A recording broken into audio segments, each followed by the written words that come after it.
जनता party के प्रति जो अविश्वास था जनजाति समुदाय के लोगों में, आदिवासी भाइयों में, उसको साबित करने के लिए पहले इनको विश्वास रैली करनी पड़ी।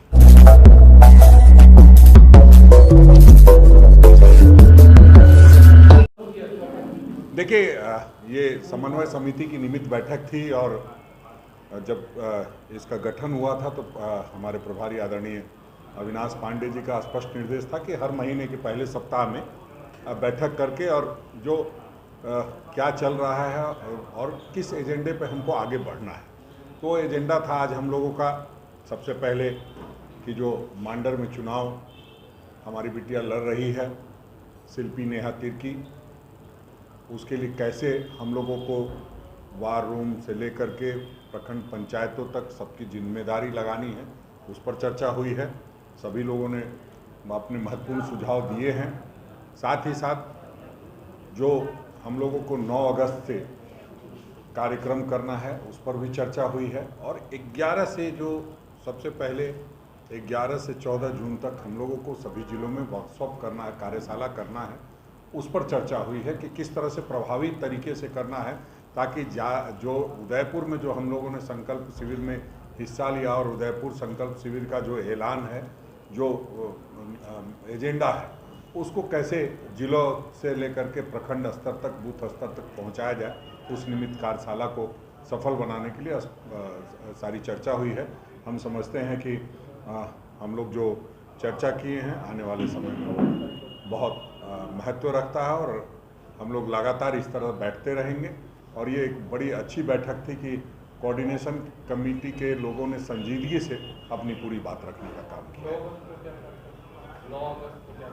देखिए, 9 अगस्त तक 15 अगस्त को हम लोगों को स्वतंत्रता दिवस के जो कार्यक्रम होते हैं उसको भव्य तरीके से करना है, तो उस निमित्त भी सारी बातें हुई कि कैसे रूट प्लान करना है ताकि हम गांव, पंचायत, प्रखंड सबको टच करते हुए एक जो हमारी राष्ट्रीय अध्यक्षा सोनिया गांधी जी का मैसेज है, जो हमारे राहुल गांधी जी का मैसेज है, उसको लोगों तक पहुंचाना और जो देश जिस तबाही के दौर से गुजर रहा है, जो आप देखेंगे नफरत की दौर से गुजर रहा है, उसको कैसे सद्भावना में बदलेंगे, उस पर हम लोग वो पदयात्रा करेंगे। और निश्चित रूप से हम समझते हैं कि जो तैयारी है हम लोगों की, पदयात्रा में ज़्यादा से ज़्यादा लोग जुड़ेंगे।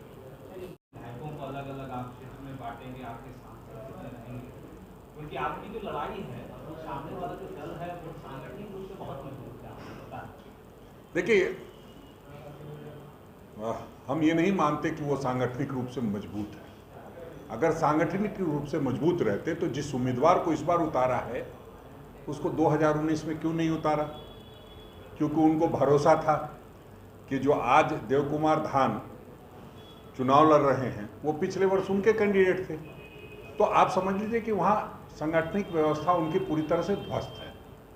अब जहाँ तक हमारी बात है तो हमने पूरी तैयारी की है। हमारे सारे विधायक, हमारे जो सारे स्टार प्रचारक हैं, हम कोशिश करेंगे कि हमारे 432 जो बूथ है, 10-10 बूथ की लोग जिम्मेदारी लेंगे और वार रूम में डेली सुबह शाम कौन कहाँ है, कैसे काम कर रहा है, सबकी फीडबैक ली जाएगी और हम कहाँ तक पहुँचे हैं और जो पिछले चुनाव में कमज़ोर बूथ रहा है उसको हम कैसे मजबूती से साध सकते हैं, उन सारे विषयों पर चर्चा हुई है। आप जब चुनाव की प्रक्रिया शुरू हो चुकी है, आपको कल से दिखाई देने लगेगा कि हम लोग किस तरह से चुनाव में जुट रहे हैं। और हमारे सारे नेता, हमारे गठबंधन के जो नेता हैं आदरणीय हेमंत सोरेन जी, हम लोग उनसे भी आग्रह करेंगे कि जो भी उनको जितना समय मिले, ज़्यादा से ज़्यादा समय हम उनका लेने का प्रयास करेंगे और जो वहाँ बड़ी सभा होगी उसमें उनको आमंत्रित करेंगे। जनता पार्टी के प्रति जो अविश्वास था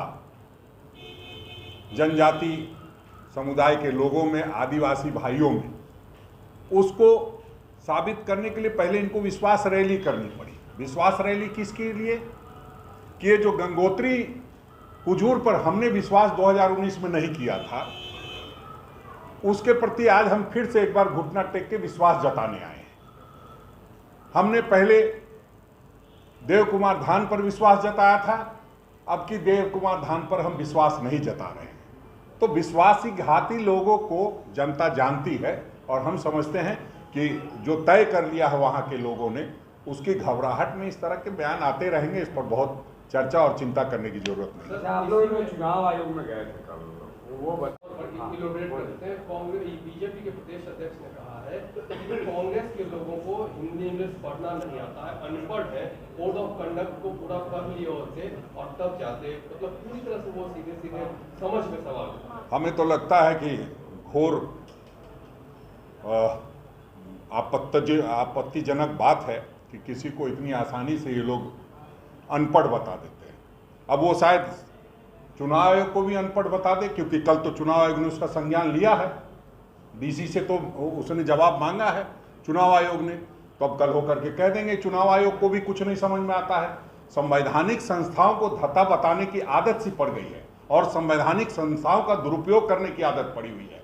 जब वो गए थे पिछले पंचायत चुनाव में चुनाव आयोग के पास, तो उन्होंने क्या सोच समझ करके दिया था? हम अपने कमरे में बात कर रहे हैं, आपने 188 के लिए वो कर दिया। आपके कहने पर चुनाव आयोग ने संज्ञान भी लिया और आज की डेट में थाना इस बात को मान रहा है कि नहीं, गलत हमने लगाया है और उसको वापस लेना पड़ेगा। तो घबराते क्यों हैं इतना?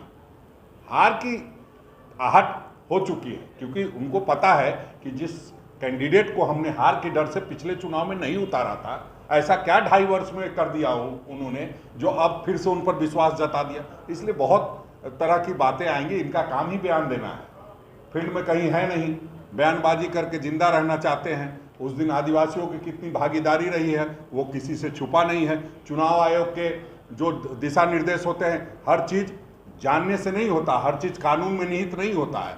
कई चीज़ परंपरा और रिवाज पे चलता है कि जब चुनाव हो रहा हो तो पास की जगह में आप रैली नहीं करेंगे, और पास की जगह में रैली करेंगे तो आप मंच पे उम्मीदवार को नहीं लाएंगे, उम्मीदवार को लाएंगे तो कमल नहीं खिलाएंगे।